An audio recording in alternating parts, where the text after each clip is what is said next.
도쿄 가기 전에 캐리어를 쌌는데요. 코골이 방지용 이어플러그랑 발바닥이 아플 수 있으니까 푹신한 털 깔창도 하나 챙겼어요.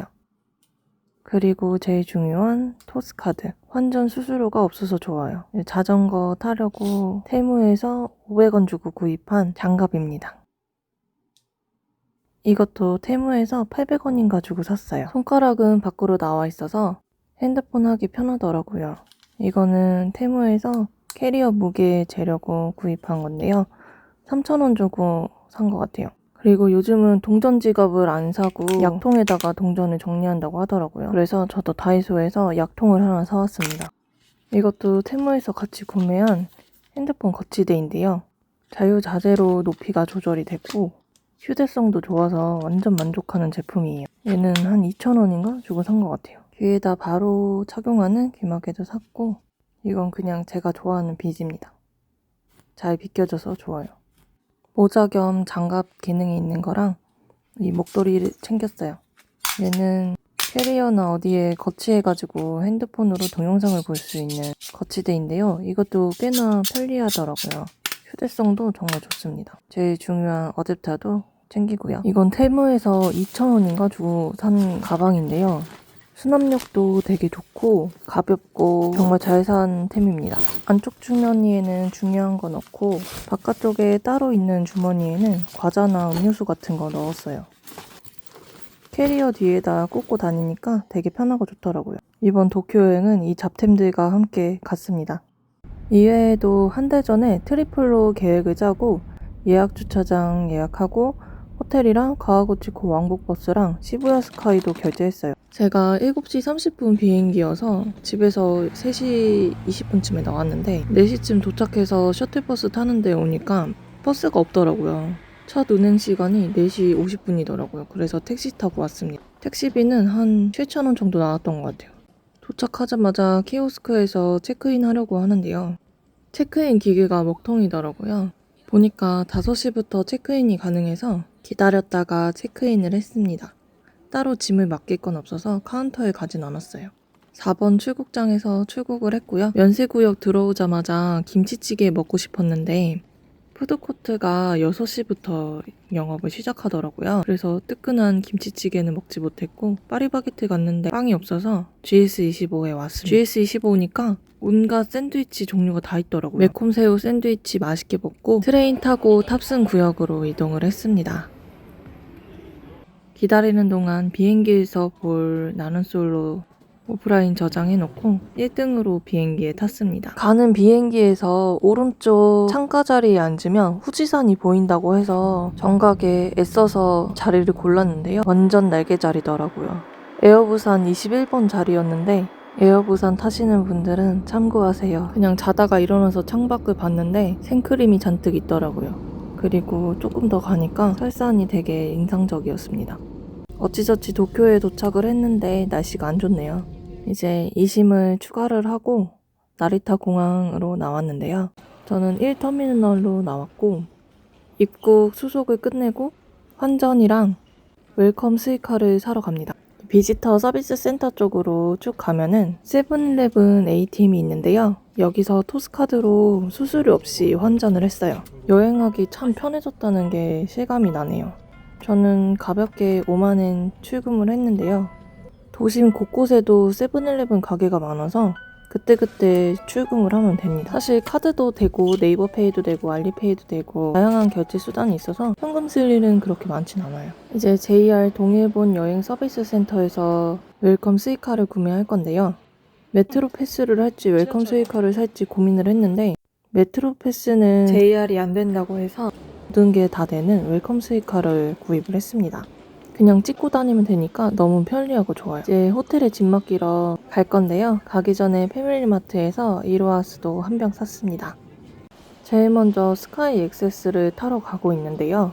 이거는 40분에 한 대여가지고 제가 도착한 시간에는 20분 정도 남아서 3분 뒤에 온다는 게이세이 본선을 타러 가려고 합니다. 게이세이 본선은 스카이 액세스보다 좀 더 저렴하지만 조금 더 늦게 도착을 하는 열차인데요. 도착 시간은 차이가 안 나서 그냥 게이세이 본선을 탔습니다. 저는 평일에 도착을 해서 사람이 그렇게 많은 편은 아니라 앉을 자리가 넉넉하게 있더라고요. 스이카로 간단하게 개찰구를 통과합니다. 살짝 배가 고팠는데 빵집이 있어서 얼른 들어가 봤는데요. 되게 아기자기한 빵들이 많이 있더라고요. 다 먹고 싶긴 했는데 앞으로 먹을 게 너무 많아서 딱 하나만 골라야 했습니다. 크림빵은 좀 더부룩할 것 같아서 어떤 걸 고를지 고민을 하다가 이 가게의 넘버 2라고 하는 카레빵을 골랐어요. 가격은 227엔인데 이것도 스이카로 아주 편하게 구매를 했습니다. 바삭한 빵 안에 카레가 들어있는데 되게 조화롭게 맛있더라고요.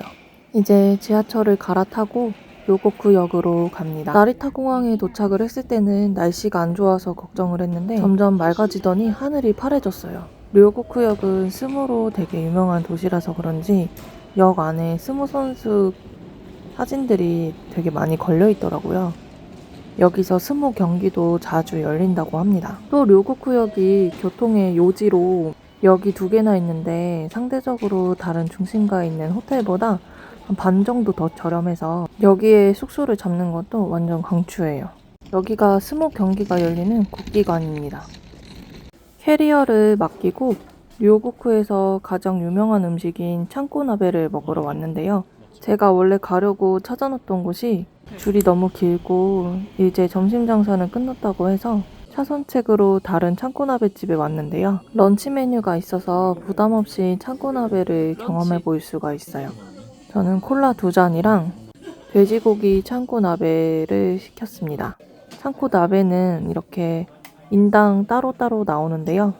츠케모노랑 해파리 어쩌고랑 밥 해서 나오는데 스모 선수들이 몸을 불릴 때 가장 많이 먹는 게 이 창고나베라고 하네요. 그래서 저녁에 먹으면 좀 더 푸짐하게 재료가 들어있는데 이건 런치 세트 메뉴라서 살이 찌기보다는 살이 빠질 것 같은 구성이에요. 약간 돼지고기 샤브샤브 같은 비주얼인데 여기에다가 츠케모노랑 해파리를 얹어서 먹으니까 되게 맛있더라고요. 또 여기에 시침이랑 간장이랑 양념이 있었는데 그 양념을 묻혀서 먹으니까 더 맛있더라고요. 양념은 이렇게 3가지를 섞어서 만들었어요. 동글동글한 곤약도 쫄깃하니 맛있네요. 이제 마지막으로 밥을 말아가지고 국밥처럼 먹었는데요. 제가 만들어 놓은 3가지 간장 소스를 부어서 먹으니까 되게 뜨끈한 게 맛있더라고요. 배도 든든하게 먹었겠다. 이제 지하철을 타고 도쿄타워 보러 갑니다. 일본에 1년 만에 왔는데 도쿄라서 그런지 모르겠는데 이 뉴데이즈라고 하는 편의점이 자주 보이더라고요. 도쿄타워는 멀리서도 존재감을 되게 뿜뿜하고 있더라고요. 공원을 지나서 도쿄타워를 보러 가는 중인데요. 가는 길에 신기한 나무가 있어서 찍었어요. 지금 길을 잘못 들어서 계단으로 올라가고 있는데요. 길을 잘못 들었지만 되게 운치 있는 곳이어서 만족스러웠습니다. 그리고 가는 길에 조금 음산해 보이는 신사 같은 게 있었는데요. 여기에 이 고양이 동상이 있더라고요. 인상이 되게 험악하죠? 계단을 너무 많이 올라서 그런지 HP가 빠르게 소모되고 있어요. 드디어 도쿄타워에 도착을 했는데요. 목요일 1시쯤이어서 그런지 사람이 그렇게 많진 않더라고요. 여기에 돗자리 가져와서 음식을 먹는 사람도 있었고 사진도 되게 많이 찍더라고요. 이제 도쿄타워를 뒤로 하고 긴자로 향하고 있는데요.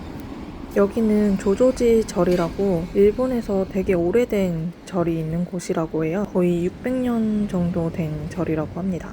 약간 느낌상 일본의 봉은사가 아닐까 싶네요. 긴자에 걸어가던 중에 세븐일레븐을 발견을 해서 제가 제일 좋아하는 콘마요 빵을 샀는데요. 마요네즈가 듬뿍 들어가 있어서 그런지 진짜 맛있더라고요. 올 때마다 사 먹는 것 같아요. 판매종 가는 길에 내추럴 로손이라는 로손 편의점? 마켓 같은 곳이 있었는데 여기도 처음 봐가지고 구경을 하러 들어갔는데 기존의 로손보다 더 다양하고 이것저것 많이 팔고 있더라고요. 로손에다가 슈퍼마켓을 더한 느낌이었습니다. 빵들도 종류가 되게 다양했어요. 빵매종 앞에 가니까 사람이 진짜 많더라고요. 다들 어디 갔나 했더니 빵매종 앞에 있었네요. 빵매종 입구에는 QR코드를 스캔하고 거기에서 예약을 할 수 있는 시스템인데요. 이 QR코드로 인적사항을 적은 다음에 대기번호를 받고 줄을 서면 됩니다. 대기번호는 되게 빠르게 빠지기 때문에 금방 들어갈 수 있어요. 주문도 되게 빠르게 하고 빵도 계속해서 만들고 있어서 갓 나온 뜨끈뜨끈한 빵을 구입할 수가 있습니다. 보니까 빵 가격이 조금씩 오른 것 같은데 그래도 진짜 저렴한 가격이죠. 여기가 그렇게 맛있다고 사람들이 찬양을 하는 소금빵인데 가격 대비 되게 맛있더라고요. 그리고 제일 맛있었던 건 메론 소금빵이었는데 이게 진짜 맛있더라고요. 겉은 완전 바삭바삭한 메론 빵이고 속은 완전 촉촉하더라고요. 이 다음으로는 유명한 아게산이라는 곳에 갔는데요. 여기는 빵을 튀겨가지고 그 안에 속 재료를 넣어서 만든 샌드위치라고 해요. 샌드위치 종류도 되게 다양했는데 저는 생크림에 딸기가 들어가고 초코 시럽으로 마무리를 한 샌드위치를 주문을 했습니다. 가격은 850엔 정도였습니다. 기다리는 동안 빵매종에서 산 크림 우유 소금빵을 먹었는데요. 이것도 되게 크림이 부드럽고 맛있더라고요. 샌드위치가 금방 나와서 한 입 먹었는데 입안에서 빵의 기름이 촉촉하게 터지더라고요. 그리고 생크림이 진짜 듬뿍 올라가 있었어요. 이제 긴자 거리를 구경을 하면서 여러 쇼핑몰에 가보려고 하는데요. 오후 5시부터 네무로 하나무로 웨이팅 번호를 받을 수 있어서 조금 구경을 하다가 5시에 식당으로 가는 일정입니다. 긴자 거리에도 사람이 진짜 많더라고요. 유명한 긴자식스 건물도 봤고요. 유니클로 긴자점에서 SNS에서 본 흔들리는 옷들도 구경을 했습니다. 여기 유니클로는 12층까지 있더라고요. 12월 말인데 도쿄 날씨가 거의 가을 수준이어서 이런 패딩은 잘 안 팔릴 것 같더라고요. 딱 후리스 정도가 적당했던 날씨였습니다. 패딩을 입기에는 날씨가 너무 더워요. 이제 바로 근처에 있던 GU에 왔는데요. 여기가 유니클로 같은 옷을 파는데 유니클로보다는 좀 저렴하게 판매를 하고 있더라고요. 딱 컨셉이 유니클로랑 똑같죠? 가격은 진짜 저렴하긴 저렴하더라고요. 이 목도리도 990엔 밖에 안 했어요. 근데 소재는 그렇게 좋은 편은 아닌 것 같더라고요. 구경을 하다 보니 이제 거의 5시가 돼가지고 도쿄 플라자에 있는 네무로 하나무로 웨이팅을 하러 갑니다. 네무로 하나무로는 회전 초밥집인데 되게 맛있다고 유명하더라고요. 오키나와에서는 구루메 스시, 오사카에서는 쿠라 스시를 먹었었는데 도쿄 네무로 하나무로는 어떤 맛일지 기대를 잔뜩 하고 갔습니다. 5시 전부터도 줄을 쓴 건지 이미 줄이 상당히 길더라고요. 일단 키오스크에서 접수를 했는데 215번으로 64분을 기다려야 된대요. 기다리는 동안 거리 구경을 하면서 로프트에 살 게 있어서 로프트에 갔습니다. 여기는 이것저것 안 파는 게 없는 잡화점인데 되게 예쁘고 아기자기한 물건들이 많다고 유명하더라고요. 선물도 살 겸 갔습니다. 2층은 화장품, 3층은 생활 잡화인 것 같아서 저는 4층에 있는 주방용품을 구경을 하러 갔는데요. 여기에 노노지 양배추 채칼이 되게 유명하다고 해서 양배추 채칼도 하나 구매를 했습니다. 닫자마자 바로 썰린다고 하네요. 그리고 그릇들도 예쁜 게 되게 많더라고요. 수저 받침도 아기자기한 것들이 많았고 선물하기 좋아 보이는 젓가락 세트들도 있었어요. 젓가락도 디자인별로 다양하게 있어서 취향에 맞는 제품으로 고를 수 있습니다. 그리고 간장 종지도 구경을 하고 이런 특이한 접시들도 있더라고요. 저는 후지사 모양 간장 종지랑 양배추 채칼 그리고 그라탕 그릇이랑 젓가락 세트 가발이 붙지 않는 주걱을 샀습니다. 다 해서 9,000엔 정도 나왔어요. 선물 포장도 예쁘게 가능해서 선물용으로 산 거라면 포장해서 갈 수 있습니다. 로프트 쇼핑을 마치자마자 바로 입장 시간이 다가와서 네무로 하나무로에 갔습니다. 회전하고 있는 초밥을 먹어도 되고 번호를 적어서 따로 주문을 해도 돼요. 스시가 되게 신선하고 맛있다고 하네요. 저는 가라아게를 먹었는데 겉은 바삭하고 속은 촉촉하더라고요. 그 다음으로는 떡갈비 스시도 먹었습니다. 이건 새우초밥인데 익은 새우가 올라갈 줄 알았는데 안 익은 새우더라고요. 나름 먹을만 했습니다. 이건 게살초밥인 것 같은데 다 익어서 저도 먹을 수 있었어요. 그릇 색깔별로 금액이 다른데 아무래도 비싼 초밥이 제일 맛있다고 하네요. 맥주도 목 넘김이 되게 부드럽고 맛있다고 해요. 냉우동도 주문을 했는데 면이 쫄깃쫄깃하니 맛있었어요. 그리고 스페셜 초밥이 준비가 된 건지 엄청 두툼한 초밥을 먹을 사람을 찾고 있더라고요. 그래서 선착순인 것 같아서 얼른 손을 들어서 받았는데 도톰하니 맛있다고 하네요.